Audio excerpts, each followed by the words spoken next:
Good afternoon, everyone. Good afternoon, everyone. We were doing chapter 3, weather and climate. And in this chapter, we have already learnt about the difference between weather and climate.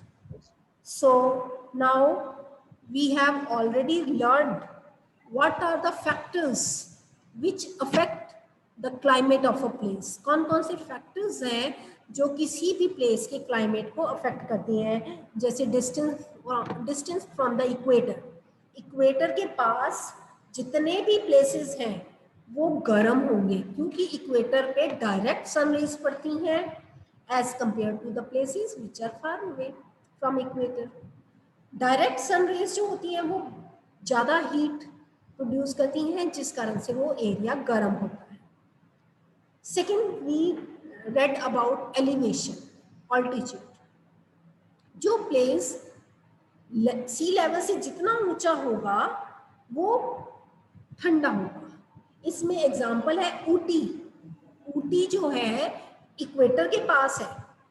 Equator के पास होने के कारण वो गर्म होना चाहिए, but वो hill station है, वो एलिवेटेड है, लैंड से वो थोड़ा सा ऊंचा है, हाई ऑल्टीट्यूड पे है, जिस कारण से वहां पर वेदर जो है वो प्लेजेंट रहता है. चाहे वो इक्वेटर के पास है लेकिन फिर भी वहां का वेदर प्लेजेंट है because it is elevated.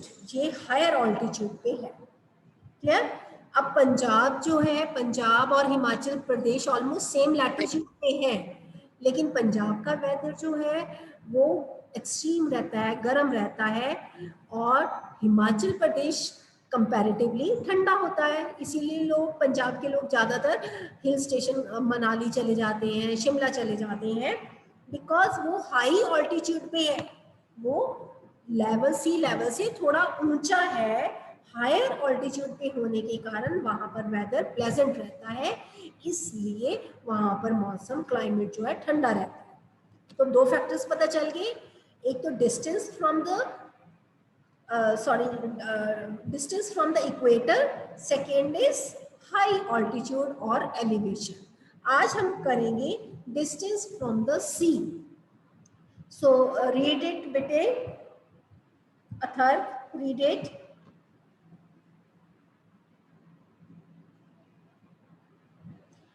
Meanwhile, I share the screen. Athar, are you here? Unmute yourself and start reading, and meanwhile, I will share the screen. Athar, unmute yourself.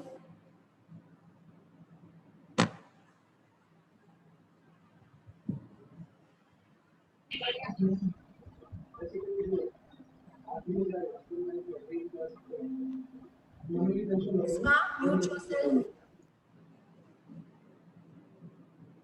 Athar is not giving response.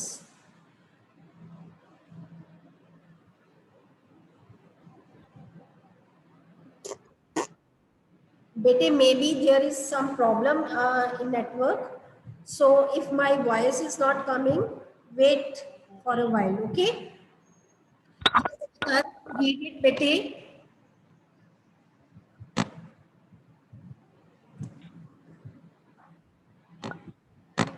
Start reading, Athar.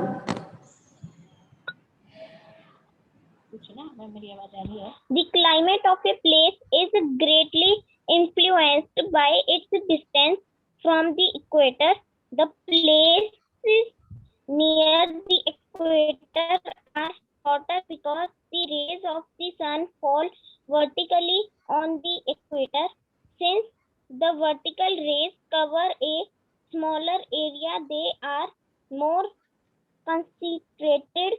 That is why it is hot at the equator. Athar, बेटा, were you disconnected? आप disconnect हो गए थे क्या?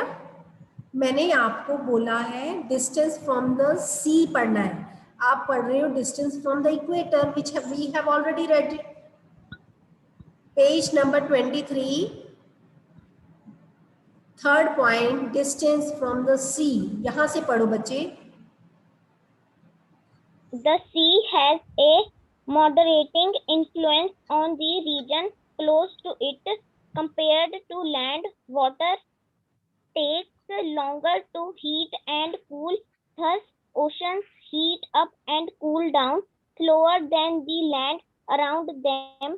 Cool sea breeze keeps the coastal areas cooler in summer and warmer in winter than places far away from the sea. A place near the sea will have a moderate climate, while a place on the same latitude and yellow class च late के class लाने हो नहीं फिर पीछे pillow रख pillow इसलिए फिर पिल्लो दिसेगा ना मैं altitude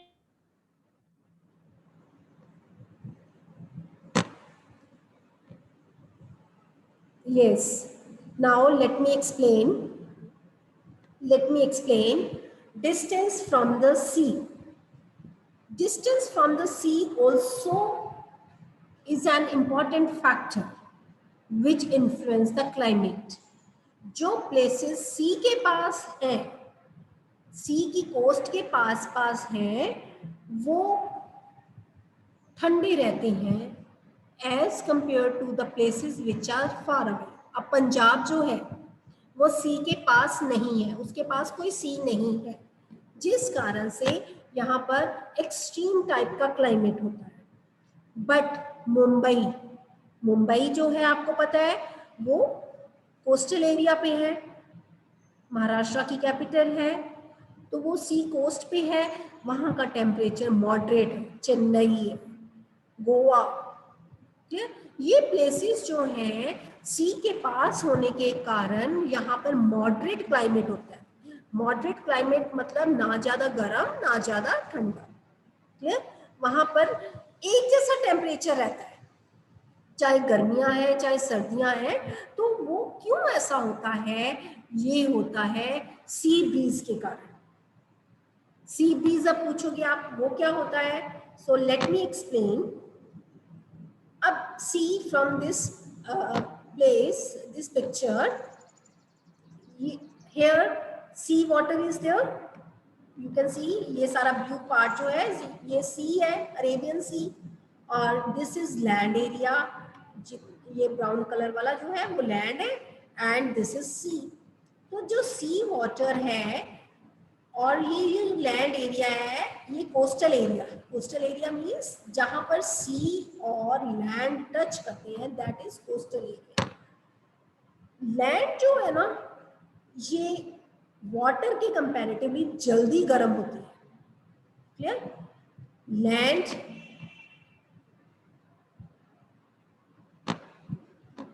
just a minute. So land gets heated faster than water. Land जो वाला जो एरिया है ये जल्दी गर्म होता है। सन जब आता है, डे टाइम होता है, तो ये लैंड जो है वो जल्दी गर्म हो जाती है। गर्म होने के कारण समर्स में इसके ऊपर जो एयर होती है ना वो ऊपर उठ जाती है। Air above the land gets heated and rises up. जो गर्म हवा है वो ऊपर उठ जाती है। और सी में पानी होता है, पानी ठंडा होता है, तो उसके ऊपर जो हवा होती है वो ठंडी होती है। तो ठंडी हवा जो है वो लैंड की तरफ मूव करना शुरू कर देती है। लैंड की हवा ऊपर चली गई और सी की हवा लैंड की तरफ चलने लग गई। सी की हवा ठंडी है, तो ठंडी हवा जब लैंड पे आती है तो लोगों को कूल इफेक्ट मिलता है। इसको हम बोलते हैं सी ब्रीज। क्या बोलते हैं? Sea breeze, clear. गर्मियों में या डे टाइम पे जब सन आता है तो लैंड जल्दी गर्म हो जाती है, जिस कारण से इसके ऊपर चलने वाली हवा ऊपर उठ जाती है। गर्म हवा हमेशा ऊपर उठती है, क्लियर, क्योंकि वो हल्की हो जाती है और ऊपर उठ जाती है। तो जब ऊपर उड़ जाती है तो सी की ठंडी हवा उसका प्लेस ले लेती है। तो सी की ठंडी हवा जब लैंड की तरफ चलती है उसको सी ब्रीज कहते हैं और वो टेम्परेचर को डाउन ला देती है। टेम्परेचर जो है कम हो जाता है, कम टेम्परेचर मतलब ठंडा हो जाता है area. Clear? Once again I am telling you, land gets heated faster than water. पानी की कंपैरेटिवली लैंड जल्दी गर्म हो जाती है। जब समर्स आते हैं, डे वार्म्स होते हैं, तो लैंड की जो वार्मथ होती है तो वो हवा जो है वहाँ की ऊपर उठ जाती है और गर्म होकर के हवा ऊपर उठ जाती है। तो उस का प्लेस लेने के लिए सी से हवा चलती है और वो लैंड पे आ जाती है, जिससे इस मूवमेंट को सी ब्रीज कहते हैं, जिससे लैंड जो होती है वहाँ का टेम्परेचर डाउन आ जाता है, ठंडा हो जाता है। और विंटर्स में उलट हो जाता है या रात के टाइम पे उलट हो जाता है। लैंड जो होती है वो हीट को जल्दी से रिलीज कर देती है, लेकिन पानी इतनी जल्दी नहीं होता है। तो फिर इससे क्या होता है, सी की जो वार्म एयर है, सी के ऊपर वार्म एयर है, वो लैंड की तरफ चलनी शुरू हो जाती है और लैंड को वार्म कर देती है। इसको कहते हैं लैंड ब्रीज। तो सी ब्रीज और लैंड ब्रीज के कारण जितने भी लोग सी के पास रहते हैं उनको मॉडरेट टेम्परेचर फील होता है, ना वो ज्यादा गर्म होता है ना ही वो ज्यादा ठंडा होता है। Is it clear? इसी का एक एग्जांपल हम लेते हैं चेन्नई का। चेन्नई जो है तमिलनाडु की कैपिटल है और वो इक्वेटर के पास है। इक्वेटर के पास होने के कारण वहां पर टेम्परेचर जो है वो हाई होना चाहिए, क्योंकि वो सी के पास है। तो सी के पास होने के कारण सी ब्रीज जब चलती है वो टेम्परेचर डाउन ला देती है, जिस कारण से वहाँ का टेम्परेचर जो है मॉडरेट रहता है। वो ना ज़्यादा गर्म रहता है ना ज़्यादा ठंडा रहता है। इसी कारण से जो सी वाटर है वहाँ का टेम्परेचर को बैलेंस करता है। अब पंजाब में चेन्नई से ज़्यादा गर्मी पड़ती है क्योंकि पंजाब सी से बहुत ज़्यादा दूर है। इक्वेटर से चेन्नई पास में है, इसलिए वो ज़्यादा गर्म होना चाहिए था, लेकिन वो साथ में सी के साथ भी है, जिस कारण से वहाँ का टेम्परेचर जो है ऑलमोस्ट सेम रहता है सारे साल। वहाँ पे सर्दियाँ इतनी नहीं होती जितनी कि पंजाब में। Clear? So I think this is clear to everyone. Now next turn is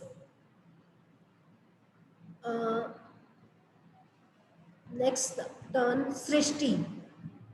Unmute yourself and switch on your camera. Read next point, direction of the winds. Srishti, unmute yourself. Good afternoon. Read, switch on your camera and then read. Fourth point, direction of the winds. Fourth, direction of the wind. The sea breeze, example, the wind blowing from the sea to the land carries moisture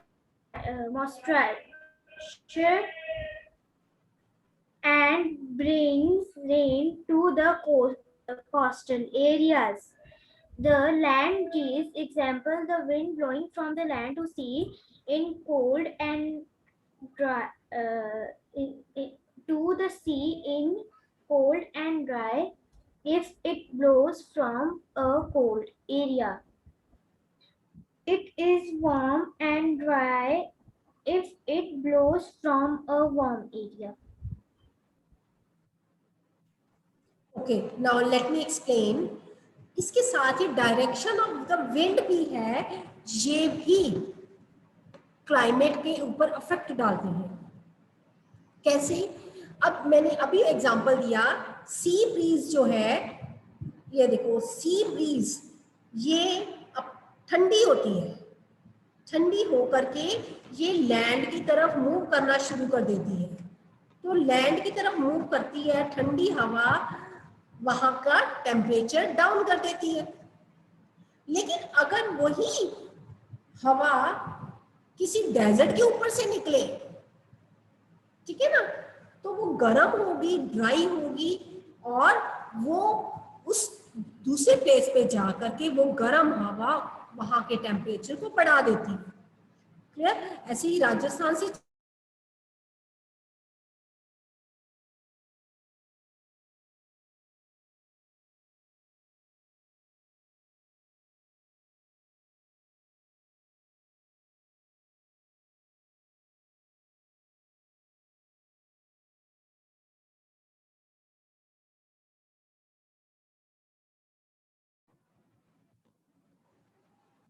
so there was network connection problem बच्चे। now I am here again। तो जब सी के ऊपर से जब हवाएं चलती हैं तो वो अपने साथ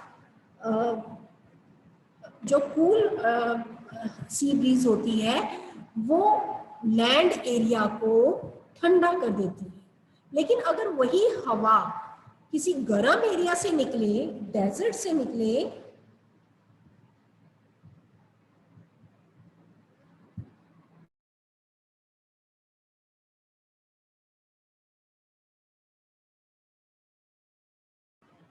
बेटा was I disconnected?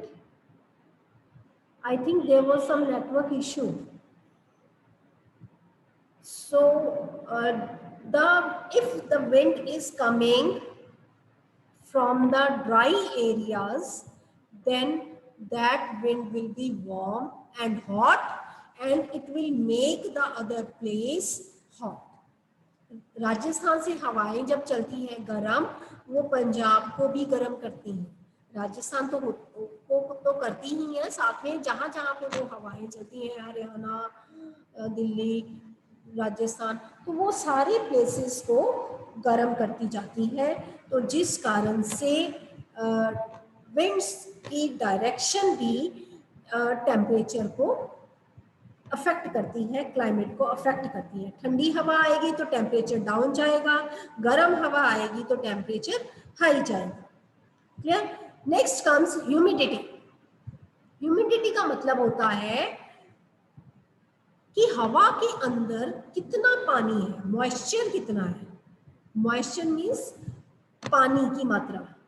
आजकल rainy season is going on, तो हम अपनी बॉडी को टच करें तो इट सीम्स वेरी स्टिकी, चिपचिपी सी लगती है। तो जिस कारण ये क्यों है, ह्यूमिडिटी के कारण। पानी की मात्रा, हवा के अंदर पानी की मात्रा ज़्यादा है, तो जिस कारण से हमें ह्यूमिडिटी फील होती है। क्लियर? सो इस तरह से पानी की मात्रा जब ज़्यादा होगी, सी के पास जितने भी एरियाज हैं वहाँ पे बहुत ज़्यादा ह्यूमिडिटी होती है। ह्यूमिडिटी ज़्यादा होने के कारण वहाँ पर वेदर जो है वो सारा साल कोस्टल एरिया पे ह्यूमिड रहता है। ह्यूमिड रहना मतलब स्टिकी सा, जिसमें एयर के अंदर बहुत सारा पानी भरा होता है। Clear? So in this way all these factors affect the climate of a place. तो इस तरह से अलग अलग क्लाइमेट्स फैक्टर्स को पढ़ने के बाद हमारे पास वर्ल्ड में 3 टाइप के क्लाइमेटिक जोन्स हैं। क्लियर? जो हमने डायग्राम में भी पढ़े हैं, torrid zone, temperate zone and frigid zone. Clear? अभी टाइम कम रह गया है, ये हम कल एक्सप्लेन करेंगे. I want to share my board से कुछ आपको समझाना चाहती हूँ. So listen it.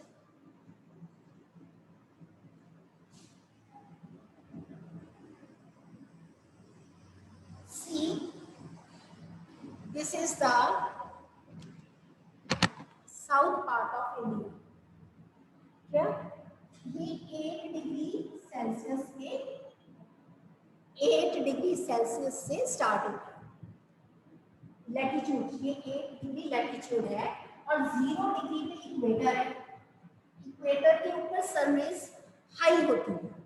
तो जो प्लेसेस इसके आसपास है वहां पर टेम्परेचर हाई रहता है, वहां पर गर्मी रहती है. इस कारण से साउथ इंडिया है दिस इज हॉट. ये हॉट रहता है as compare to north. But other factor is सी.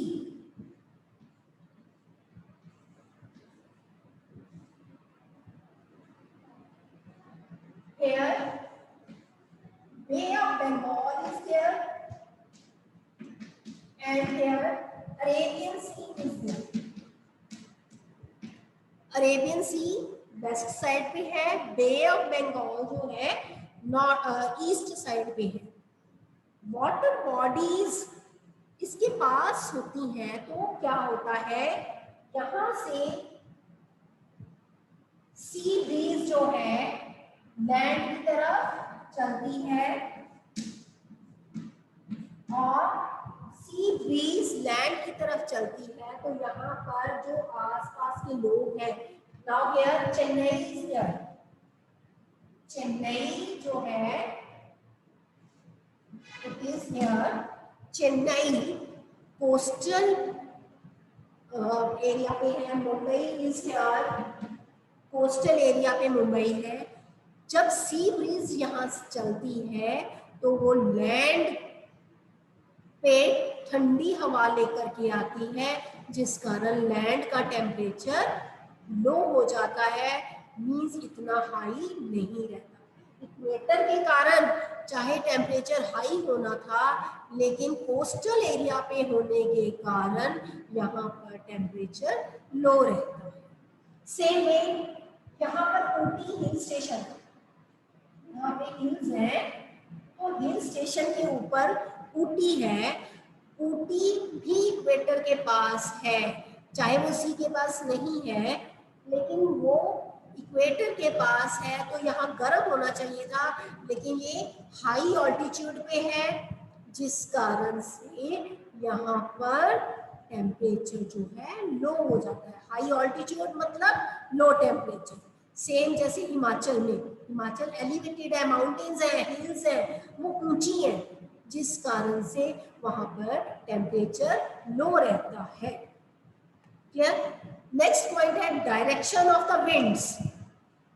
अब जो विंड्स सी के ऊपर से लैंड की तरफ चलेंगी, वो टेम्परेचर को कम कर देंगी. लेकिन अगर लैंड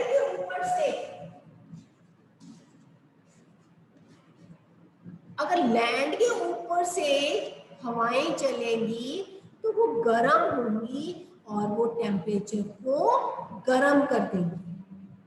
क्लियर? जिस कारण से पंजाब, हरियाणा, राजस्थान, दिल्ली, यहाँ पर एक्सट्रीम टाइप का क्लाइमेट रहता है. नेक्स्ट है ह्यूमिडिटी. मीन्स पानी की मात्रा ज्यादा होती है हवा के अंदर. हवा में जब अमाउंट ऑफ वाटर ज्यादा है तो वो प्लेस ह्यूमिड रहेगा. केरला, गोवा, मुंबई, यहाँ पर ह्यूमिडिटी बहुत ज़्यादा रहती है. सारा साल यहाँ पे वेदर जो है ह्यूमिड रहता है. So these are the points, these are the factors which affect the climate of weather. So today I will give you few questions to note down in the notebook. You please write down side by side. After this lesson will be complete and I will ask for your homework. Clear? ये ना हो बाद में आपका pending काम हो जाए. So you please share your work on time. Clear? So now I am going to ask you, few minutes are left. I hope सब बच्चों ने Google form fill कर दिया है. If you have any doubt, you can ask now. Raise your hand. I will unmute you.